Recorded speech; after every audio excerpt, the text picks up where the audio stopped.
বাংলা বাঁচাও যাত্রা 1100 কিলোমিটার পথ অতিক্রম করেছে।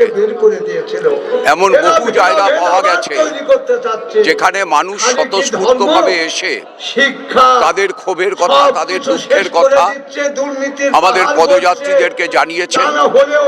আমাদের নেতৃত্ব বিভিন্ন জায়গায় সাধারণভাবে মানুষের সঙ্গে কথা বলেছেন, ঘরোয়া পর্যায়ে কথা হয়েছে। সবটা মিলিয়ে একটা উৎসাহব্যঞ্জক যাত্রা আমরা সংগঠিত করতে পেরেছি। আমরা কখনোই ভোটের জ্যোতিষীর কাজ করি না। এই যাত্রার কতটা ভোটে প্রতিফলিত হবে তা বলবারও আমরা কেউ না, বা বলবার জন্য আমরা নিজেদেরকে আদৌ ইন্টারেস্টেডও মনে করছি না।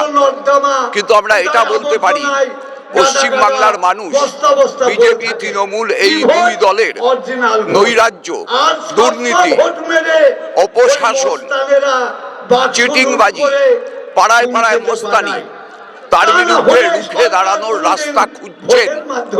আমরা সেই রাস্তা দেখানোর যোগ্য হয়ে উঠতে পেরেছি কিনা মানুষ নিশ্চয়ই তার বিচার করবেন।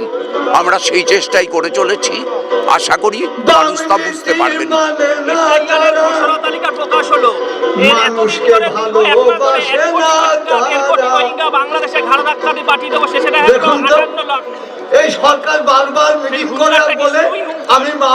আমার নিজের ধারণা, এসআইআর এর যে তালিকা প্রকাশ হয়েছে সেখানে এটা থেমে থাকবে না। এসআইআরটা করাই হচ্ছে নির্দিষ্ট রাজনৈতিক উদ্দেশ্যে, এবং এই যে লিস্ট আপনি পেয়েছেন সেটা হচ্ছে কত মানুষ মৃত বাদ গেছেন, কত মানুষ স্থানান্তরিত বাদ গেছেন, কত মানুষ ডাবল এন্ট্রি বাদ গেছেন। আপনি এখনো এই তালিকা পাননি, কত মানুষের নাম আছে এই তালিকা কিন্তু আপনি পাননি। ইলেকশন কমিশনও আপনাকে এই তালিকা দেয়নি। সুতরাং যা আপনি দেখছেন সেটাই বাদের শেষ অঙ্ক কিনা আপনিও জানেন না, আমিও জানি না। আমার ধারণা আসলে বাদ দেওয়া হবে এর চাইতে অনেক বেশি মানুষকে, এবং সেটাই এসআইআর করবার যে ষড়যন্ত্রমূলক কারণ তার মধ্যে নিহিত আছে।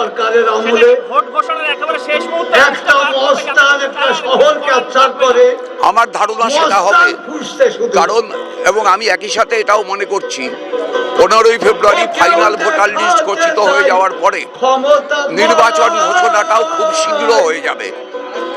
এবং আপনি জানেন যে নমিনেশন ফাইল পর্যন্ত নাম তোলার ব্যবস্থা করা যায়।